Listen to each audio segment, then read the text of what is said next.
Welcome to Creative Ways to Use Nesting Dies, episode number 1. Hi, this is Sandy. Welcome back to my channel. Today we're going to be making easy geometric backgrounds using our nesting dies and some embossing folders. I'm going to use the stitch circles and the woven rings and the wildflower cutting, all from Simon Says Stamps, in my card today. And we are going to create a beautiful wallpaper just like this and then do a pretty stamped overlay. We're going to start by taking a 4 by 5 1/4 piece of hammer and wheel cardstock, and we are going to emboss it with the Woven Rings embossing folder, and that's going to create a nice, small, tight, repeating pattern in our background. You want to be careful about the embossing folder that you use. You want it to be small, and you don't want a really busy design. Something that repeats also helps you line up the circles when we start gluing them on. So for the circles, I tried 2 different sizes. So I used number 3 and number 2 from the center of the stitched circles.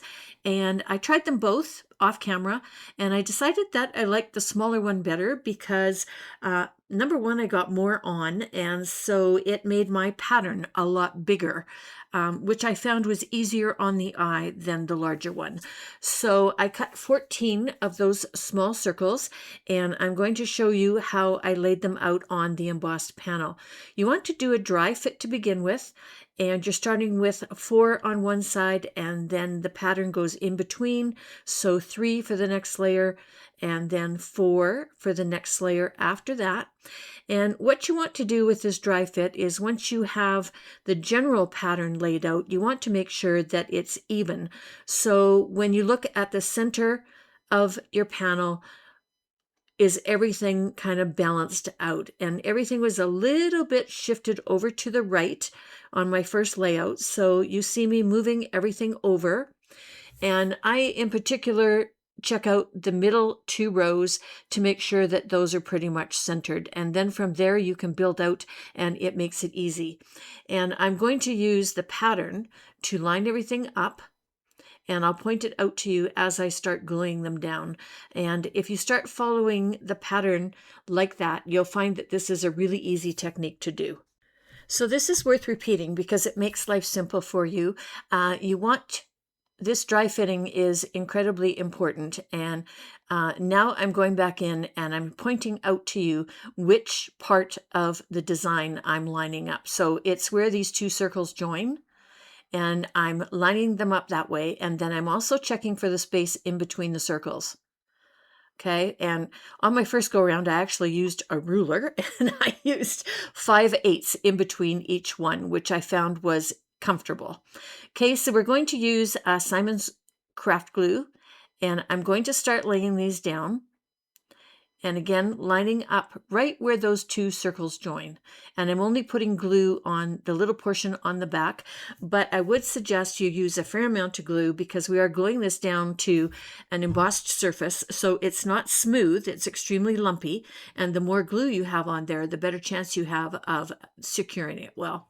And you see I'm using the pointy end of my embellishment wand, and I'm placing it where I want it to line up, and then I'm butting the circle up right against it. For me, that just helps, and then that way I can keep my eye on the space in between the circles going up and down. Okay, so for this next row, we're going to putting glue all over the back of the circle, and we're lining these up in between the 2 on the left that we have already secured in place. So again, you want to watch the spacing in between there. And once you get the first one down, you can probably use the background design to line it up again. So you're looking for those little circles in the background. See right there, I'm doing the same thing down here and lining up that same one and trying to make sure that I have an even space between the 2 on the left. And that's the other good thing about using this liquid glue is we do have a couple of seconds to maneuver this around and get it exactly where we want it. I will point out that if you get them too kind of out of character, it does show up in the pattern. It's quite noticeable if you get big gaps that are not the same size as the one that you're putting down. So this step is worth taking a couple of extra minutes, because it's going to look a lot nicer in the end. Okay, so again, I'm showing you which one of these I'm lining up as I've started the third row. And you will notice that there is a big gap at the top and the bottom of the second row. Once we do our trim, I'm going to take the leftover pieces from that and we're going to fill in the top and the bottom of that row. So not to worry. Okay, just working my way through placing these down. I decided to do this pretty much in regular motion so that you guys saw how long it took and where I was lining things up. And I'm trying to show you everything that I'm looking at. Like I need a wider gap here. I have a little bit too narrow of a gap in that one spot, but hopefully it's not going to be too noticeable. And then putting that last one down on row number 3. And then we're flipping over to row number 4. And again, you only need glue on about 3/4 of that stitch circle die. I'm showing you where I'm lining up the pattern. Okay, popping in that middle one. And as you do a couple of these, you're going to get really used to the spacing. It's going to become second nature. So the first one's really slow and tedious. After that, it gets a lot easier. Promise. We've done about 5 of these now in order to get this video organized. So there we go. There's our first go. We're going to let this dry, and then I'm going to use my no stick spellbinder scissors, and I'm going to turn this over, and I'm going to trim from the back. And I'm actually trimming onto a cloth because my glue's still wet. I didn't wait for it to dry. And we're going to be using a few of these pieces on the front to fill in the gaps. And I didn't want to get glue all over my work surface. Okay, so trim those up. Doesn't that look nice? Woo! I love making these. It's so cool. Okay, so move that out of the way. We're going to save a couple of the larger pieces, and we're going to use those in those 2 blanks. So you just need a little bit of glue because we're only going to be using about 1/3 of the circle, maybe not even that, maybe 1/4. And we're popping that one there and doing the same thing at the bottom of that row. And then now you will notice over on the left-hand side, as this is now upside down from when we started, we have a little gap at the top and the bottom of that one as well. So I'm just positioning these 2, and then I am kind of eyeballing it. Yeah, we're going to add a couple more. I don't like those gaps. So just a tiny little bit of glue on these because now we're down to about 1/8. But my OCD kicked in and we need to do it. Okay, so that little guy there, and then the same little sized one for the top. So don't throw out these pieces that you chop off until you're entirely happy with how the front of your card looks. Otherwise, you're going to be doing some more die cutting. Okay, now I'm happy. So you're going to give that a little trim again, and now we have a perfect geometric design. And here is the Big Mama foam tape roll from Simon Says Stamps. I know I harp on this all the time, and I always tell you how big it is. I finally used one up, and I ordered a new one, so I'm able to show you just how massive this thing is when you get it. And my last one lasted well over 2.5 years, and I make a lot of cards. So we're just going to fill the back of this with the tape. And I leave a little bit of a gap in between. I don't think it needs to be solid. It just needs to support it. Okay, and I like the fact of having a little bit of depth. I think it adds interest to the card. Okay, so I'm going to use my tweezers to get rid of this release paper because I have no fingernails. Sometimes these things are hard to get off. If you press down first, then you have a better chance of getting that corner up. And something pokey works really well for this. And so we have over on the right-hand side, I have a card base. It's 4 1/4 by 11, scored and folded at 5 1/2, and it's also made out of hammer mill. Excuse me. I use hammer mill for all my card bases, all my card fronts. That way I'm not going back and forth in between different cards. It's 100 pound and it's bright white. It's the whitest cardstock I have in my studio. So I seriously use it for everything. You're going to see me use it for Copic coloring. I use it for glimmer.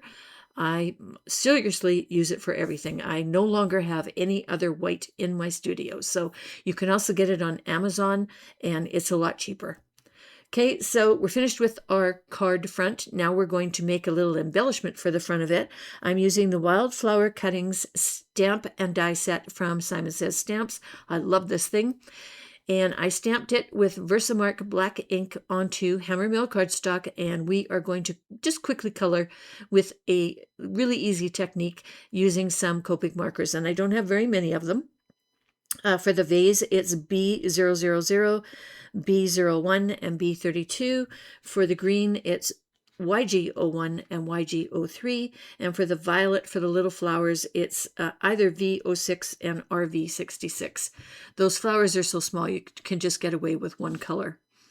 Okay, so for this one, for the vase and the water in the vase, I'm starting with B000, and I like to start with my lightest color, and I like to flood basically where my color is going to go. Then I'm going to come in and I'm going to half color with B01, and this is a little bit darker, so it's going to add a little bit of shadow, and I like to use the flicking technique going from the edge in. And I'm also angling a little bit so that we get a little bit of the angle of the width of the vase.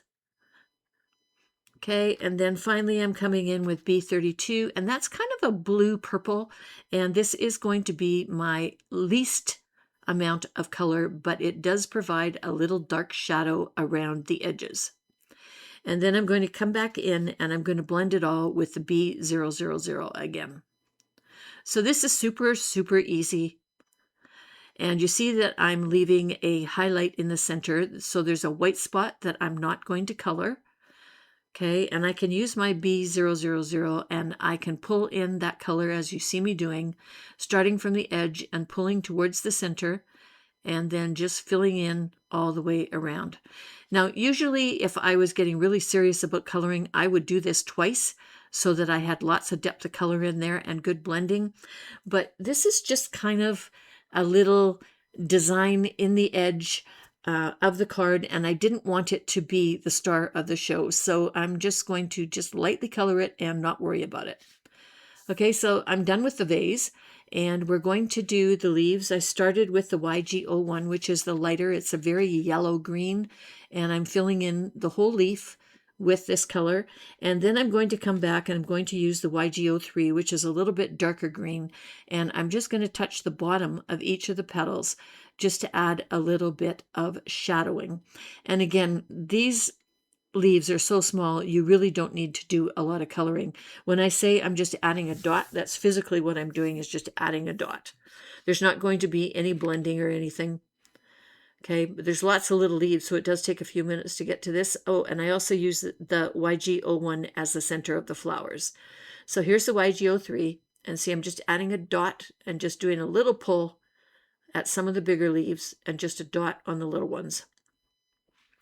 So this adds shadow closer to the stem, and then it allows the top of the leaf, which is the lighter green, to look like the sun is shining down on it. So you get depth with just two little strokes of the marker, which is kind of cool.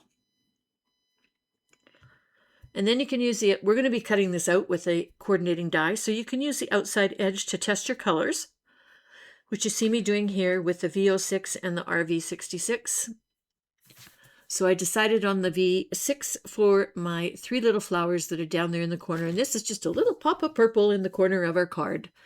The majority of our card is white. We want it that way. We want that background to show. We spent all that time die cutting and matting and putting everything together. Now with the B000, I am just very faintly outlining the top of the vase and just adding a little hint of blue to it. So I'm all finished with that. I'm going to get the coordinating dies and I'm going to cut this little guy out. And there is a die for the vase. There is not a die for the sentiment. So we're just going to hand cut that. So here's the vase all die cut, ready to go. And then I am just going to flip this over and I'm going to add some foam squares on the back, Simon foam squares. They come in two sizes. I like to use my no stick scissors and cut them into strips, especially these big ones because they're huge. And I'm actually playing with a very small, delicate image here, so I even need to cut one of these into thirds just to get behind all the leaves and the flowers.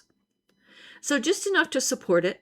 Again, we're going three-dimensional. We don't want to get so carried away that we're going to have extra postage on this card.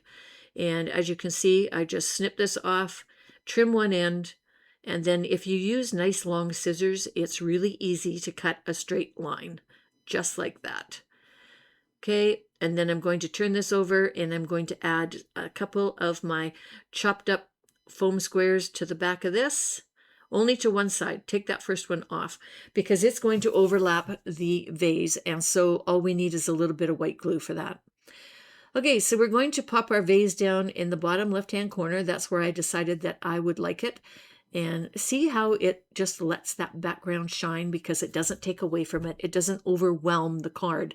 If you use a great big image with lots of detail, then your eye is automatically going to draw to that image and the background's just going to get busy and you're not going to notice it. So be careful with what you choose for the front of the card. A nice quiet die cut flower would also be very pretty here if you're not into coloring. Okay, so we've added our sentiment and now it's nice and even across. And now I'm going through my clear, positively dazzling gems and I'm looking for 3 small ones that I'm just going to add around the sentiment and the bottom of the vase, just for a little bit of bling, but it also kind of draws a little bit of attention to that bottom part of the card as well. And just quickly gluing those down using my embellishment wand. And there we go, this card's finished. But don't run away, I have another card to show you. I just need to put my dazzling gems back in this cute little jar. I love these little jars from Simon. They're so sweet. And these come in a bunch of different colors. Okay, so here is our finished card. It is just beautiful. It has tons of texture, tons of interest, and just a tiny little bit of coloring. Here's the second one. This is done with the chunky ovals. I did this a couple of weeks ago, but I didn't do a video on it. But I wanted to show you, I used the woven rings for both of these and 2 different, completely different sets of nesting dies to come up with 2 completely different looks on my cards. So everything I've used today is listed underneath this video. There's also a link over to my blog that gives you the cutting instructions and a list of the supplies. If you enjoyed today's video, please consider giving me a thumbs up and sharing it with your friends.